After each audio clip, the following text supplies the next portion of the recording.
Shalom Bapak Ibu yang dikasihi Tuhan, kita bersyukur kepada Allah kita, Allah yang kita sembah dan puji di dalam Yesus Kristus. Pagi hari ini kita boleh bangun pagi, semua karena anugerah Tuhan. Kalau Bapak Ibu mendengarkan ada suara kokok ayam, itu berarti pagi sinarnya mulai muncul. Pagi menunjukkan dirinya bahwa waktu kita boleh bangun. Bapak Ibu yang dikasihi Tuhan, kita pagi hari ini akan membaca dan merenungkan firman Tuhan. Apa yang menjadi pesan buat kita pagi hari ini. Mari kita berdoa sebelum kita membaca dan merenungkan firman Tuhan. Bapa, terima kasih buat hari yang baru. Kami sungguh bersyukur atas kasih setiamu bagi kami. Kami diberi kesempatan hidup untuk beraktivitas, untuk memuliakan Tuhan. Melalui pembacaan pagi hari ini, berikan kami pengertian, supaya kami mengerti maksud dan kehendak-Mu dalam hidup kami, supaya tujuan hidup kami semakin jelas untuk memuliakan Allah. Terima kasih Bapa. Kami mohonkan doa ini di dalam nama Bapa, Putra, dan Roh Kudus, dalam nama Tuhan Yesus Kristus. Amin. Bapak Ibu, kita akan membaca di dalam 2 Timotius pasalnya yang keempat ayat 9 sampai 18. Firman Tuhan berkata, "Berusahalah supaya segera datang kepadaku, karena Demas telah mencintai dunia ini dan meninggalkan aku. Ia telah berangkat ke Tesalonika, Kreskes telah pergi ke Galatia, dan Titus ke Dalmatia. Hanya Lukas yang tinggal dengan aku. Jemputlah Markus dan bawalah ia kemari, karena pelayanannya penting bagiku. Tikikus telah kukirim ke Efesus. Jika engkau kemari, bawa juga jubah yang kutinggalkan di Troas, di rumah Karpus, dan juga kitab-kitabku, terutama perkamen itu. Alexander, tukang tembaga itu, telah banyak berbuat kejahatan terhadap aku. Tuhan akan membalasnya menurut perbuatannya. Hendaklah engkau juga waspada terhadap dia, karena dia sangat menentang ajaran kita. Pada waktu pembelaanku yang pertama, tidak seorang pun yang membantu aku.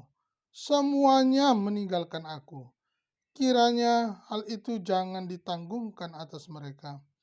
Tetapi Tuhan telah mendampingi aku dan menguatkan aku, supaya dengan sepenuhnya dan semua orang bukan Yahudi mendengarkannya.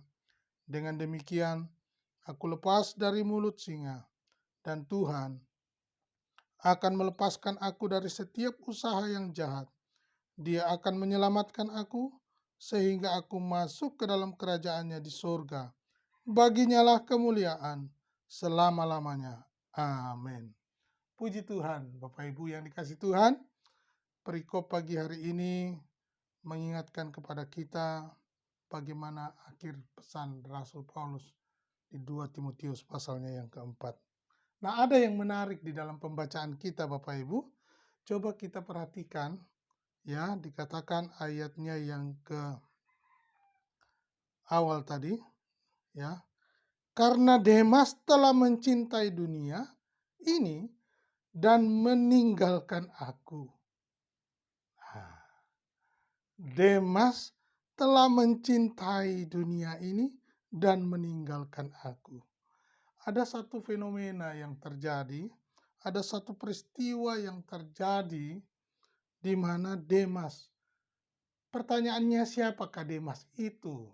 Coba kita baca di dalam Filemon pasal 1 ayat 23 ya dan 24. Salam kepadaku dari Epafras, temanku sepenjara karena Kristus Yesus.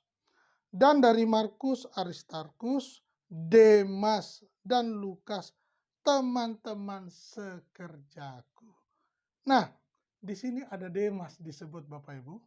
Jadi Demas ini adalah salah satu teman Rasul Paulus di dalam pelayanan. Teman sekerja. Ya, jadi ada tim di dalam pekerjaan pelayanan Tuhan. Mereka ini satu tim, ya, teman sekerja. Alkitab mencatat demikian. Nah, Demas telah mencintai dunia. Nah, pertanyaannya sekarang, bagaimana dengan kita hari ini? Mengapa kita dilarang untuk mengasihi dunia? Bukan persoalan kita hidup di bumi dengan dunia yang ada yang kita tempati ini. Ya, Tuhan sudah memberkati menciptakan bumi. Apa yang menjadi pokok persoalannya? Ya, kita akan lihat. Ya, ada 3 ciri khas mengapa manusia itu mengasihi dunia. Jadi nampaknya ini lebih ke arah mengasihi dunia, ya, dan keinginannya. Tawaran di dalam dunia begitu menyenangkan. Nah, coba perhatikan. Yang pertama, mengasihi dunia itu bicara tentang keinginan daging, ya, bahwa manusia memiliki keinginan. Nah, keinginan manusia ini adalah keinginan daging bercampur membentuk, ya, hal-hal keinginan yang semuanya itu menentang Allah.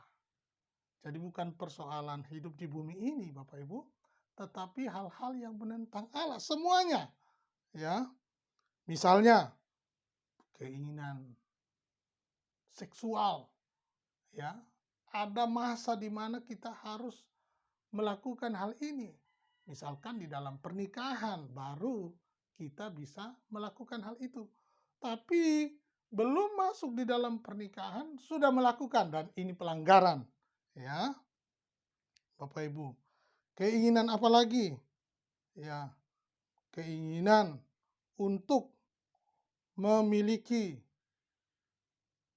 hal yang besar, tetapi caranya untuk mendapatkannya itu salah, dengan mencuri, mencopet, membunuh. Ini. Jadi keinginan hal ini, keinginan daging ini yang ditentang, ya. Yang kedua, keinginan mata. Ya, Bapak, Ibu, Saudara dan saya punya mata, ya. Coba kita lihat apa yang ditentang oleh Allah di dalam hidup kita, dalam dunia ini. Ya, keinginan mata. Mata ini melihat kiri, kanan, atas, bawah. Ya, Bapak Ibu, keinginan mata ingin memiliki apa? Milik orang lain. Ini bahaya, ya. Jadi keinginan mata melihat, wah, orang lain lebih bagus, ingin memilikinya, dan banyak peristiwa yang terjadi. Bagaimana contoh hari-hari ini banyak terjadi. Misalkan dia punya kendaraan, kendaraannya bagus.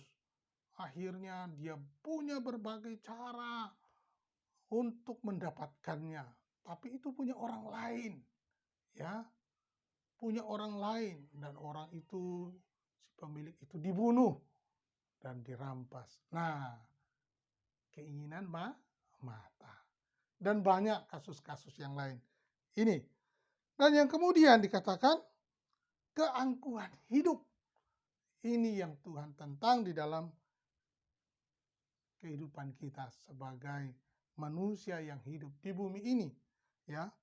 Hidup adalah karunia Tuhan, tetapi kita hidup disandingkan dengan keangkuhan dan ia akan menjadi dosa.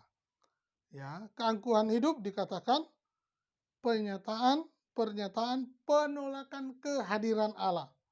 Ya, manusia angkuh melihat benda, melihat properti, melihat hal-hal yang menyenangkan, ya, keuangan, karirnya yang cemerlang, ya. Nah, ini tidak salah, tetapi keangkuhan ini mengiringinya. Kalau dia sudah punya semua ini, wah, dia merasa tidak perlu, tidak membutuhkan orang lain, tidak butuh Tuhan lagi, dan ini sangat berbahaya. Apa yang Tuhan sudah kasih kita, berkat yang Tuhan sudah berikan kepada kita, ini hanya adalah alat untuk memfasilitasi kita dan kita naikkan syukur atas berkat Tuhan itu. Bukan sebaliknya, dengan berkat ini, dengan keberadaan yang sementara ini, membuat kita sombong. Seolah-olah tidak membutuhkan orang lain lagi. Angkuh, ya. Dan inilah yang Tuhan tentang. Dan inilah yang perlu menjadi pembelajaran buat kita pagi hari ini. Bapak Ibu yang dikasihi Tuhan, bagaimana jika kasih Allah yang ada pada kita itu mulai dingin? Ya, kalau kasih Allah dalam diri kita itu sudah mulai dingin, maka itu adalah salah satu ciri bahwa kita sudah mengasihi dunia. Biarlah pagi hari ini, seberapa kita yang menonton melalui channel ini, biarlah kita diingatkan bahwa kita ini hanyalah alatnya Tuhan. Mau dipakai untuk memberitakan kabar baik buat semua orang. Nama Tuhan dipermuliakan. Tuhan Yesus memberkati.